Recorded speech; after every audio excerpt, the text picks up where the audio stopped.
आज हम करने जा रहे हैं effect of change in excise tax rate on equilibrium price and quantity. Last lecture में हमने किया था effect of change in input price on equilibrium price and quantity. But आज हम करेंगे कि एक्साइज टैक्स रेट में अगर कोई चेंज आए तो उससे इक्विलिब्रियम प्राइस और क्वांटिटी पे क्या फ़र्क पड़ेगा। So let's begin with the topic. शुरू करने से पहले I would request you people to like share and subscribe my channel. Let's begin with the topic. So first case है fall in excise tax rate. ये वो tax होता है जो गवर्नमेंट लगाती है प्रोड्यूसर्स पे, ठीक है। Due to fall in excise tax rate the marginal cost of production falls, production of the commodity increases and further increases the supply and supply curve shifts to right. Simple सी बात बोल रहा है कि देखिए टैक्स क्या होता है। आप किसी एक कंपनी है कोई, आप उसके मालिक हैं, ठीक है। किसी एक कंपनी के आप, ये एक कंपनी है उसके आप मालिक हैं। वो कंपनी 100 रुपये का एक चीज़ बनाती है, ठीक है। सरकार ने कहा मैं इसके ऊपर टैक्स लगाता हूँ।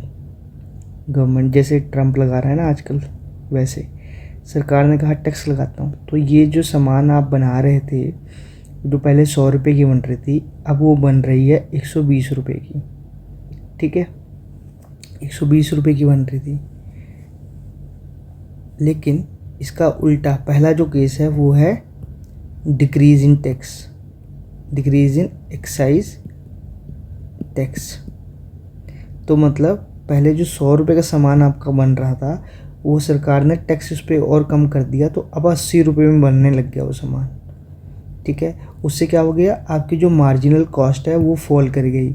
उससे क्या होगा, मार्जिनल कॉस्ट फॉल करने से production of the commodity increase, यानी सप्लाई इसकी इंक्रीज़ हो जाएगी। जब सप्लाई इंक्रीज़ हो जाएगी फिर क्या होगा, then further increase the supply and supply curve shifts to rightward shift हो जाएगी सप्लाई कर्व, ठीक है। अब जो पुराना डायग्राम है वो क्या बोल रहा है कि demand curve D and supply curve S intersects at point E accordingly, ठीक है।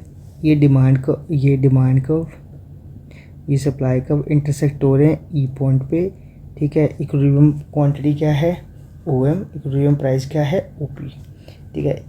पॉइंट ई पे इक्विलिब्रियम पॉइंट है, इक्विलिब्रियम प्राइस ओ पी है, इक्विलिब्रियम क्वांटिटी ओ एम है। अब जब टैक्स रेट गिर गया तो supply curve of the commodity rises and the supply curve shifts from S S to S1. ये देखिए, due to fall in excise tax rate supply curve increase हो गया, ठीक है। तो एस से वो S1 पे चला गया, S1। इससे क्या हुआ, जब S1 तो एक एक्सेस सप्लाई क्रिएट हो गई मार्केट में EN की, ये रही ये एक्सेस सप्लाई, ठीक है।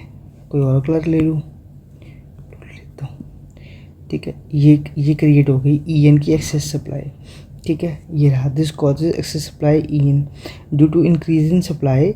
इन सप्लाई के इंक्रीज होने से क्या होता है, जब सप्लाई इंक्रीज होती है फिर क्या होता है कि there is more competition among the sellers to pull the price downward.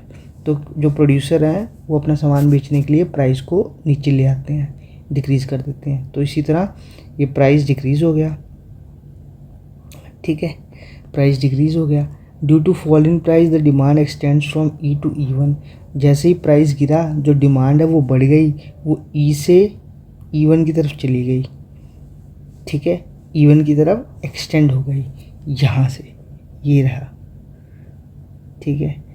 तो यहाँ पे जो ये मीट हो रहा है, this is new equilibrium point, और ये रहा आपका new equilibrium price OP1, new equilibrium quantity OM1, ठीक है।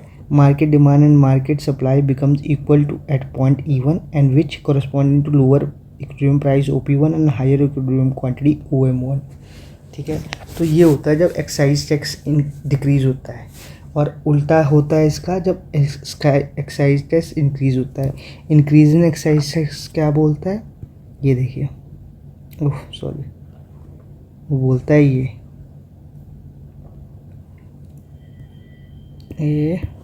हाँ, वो बोलता है ये कि ये ठीक है, ये वाई एक्सिस हो गया, ये ज़ीरो हो गया, ये एक्स एक्सिस हो गया। यहाँ पे हम क्वांटिटी लेते हैं, यहाँ पे हम प्राइस लेते हैं, ठीक है। थोड़ा पतला कर देता हूँ इसे, ठीक है। तो ये आपका डिमांड कर्व हो गया नॉर्मल डी डी, ये आपका सप्लाई कर्व हो गया।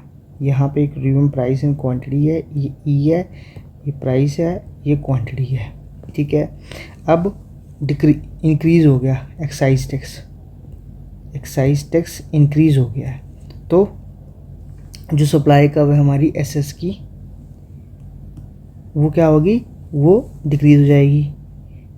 तो ये S1 पे शिफ्ट हो गई, S1 जब ये S1 पे शिफ्ट हो गई तो मार्केट में एक्सेस डिमांड की सिचुएशन आ जाएगी, ठीक है। एक्सेस डिमांड की सिचुएशन कौन सी आएगी, TE करके, ये रही, ठीक है। ये आपकी एक्सेस डिमांड है, ये वाली, ठीक है। ये आपकी एक्सेस डिमांड है TE, ठीक है। फिर जब एक्सेस डिमांड आ जाएगी मार्केट में क्या होगा, तो there will be competition among the buyers to sell the goods at higher price. तो उससे क्या होगा, प्राइस इंक्रीज़ हो जाएगा। प्राइस इंक्रीज़ होकर यहाँ पहुँच गया, ये देखिए P1 पे, और जो आपकी सप्लाई है, ठीक है, उसकी एक्सटेंशन हो जाएगी, डिमांड की कॉन्ट्रैक्शन हो जाएगी फ्रॉम E टू E2। ये पॉइंट इसको हम दे देते हैं E2,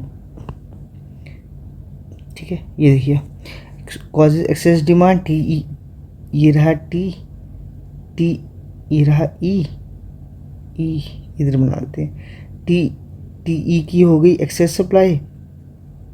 एक्सेस डिमांड फिर this causes the competition among the buyers which pushes the price upward.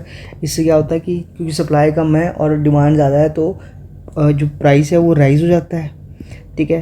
Price का increase due to rise in price के इंक्रीज होने से क्या हुआ, due to rise in price the demand contract from E to E2। जो demand है वो contract हुई कहाँ से, E से E2 पे, डिमांड कम होगी, ठीक है। And supply extend from T to E2, यहाँ पे सप्लाई एक्सटेंड हो गई, ठीक है। यहाँ पे फिर मार्केट इक्विलिब्रियम, मार्केट डिमांड और मार्केट सप्लाई इक्वल हो गया, न्यू इक्विलिब्रियम पॉइंट हो गया। न्यू इक्विलिब्रियम क्या है, E2, इक्विलिब्रियम प्राइस क्या है, OP1, और इक्विलिब्रियम क्वांटिटी क्या होगी, OQ1 ले लो, ठीक है। जहाँ पे M ले रखा है इन्होंने वैसे तो, ठीक है। So this was all about what is the change in excise tax rate on equilibrium price and quantity. I hope आपको ये समझ में आ गया होगा, ठीक है। इसी के साथ ये चैप्टर हो गया है close, market determination, price determination, ठीक है। नेक्स्ट चैप्टर हम करेंगे price ceiling and price floor वाला कंसेप्ट वगैरह करेंगे, ठीक है। सो मिलते हैं नेक्स्ट लेक्चर में, टिल देन बाय। और कुछ भी डाउट्स हो तो please do comment me so that I can resolve your issues. Bye.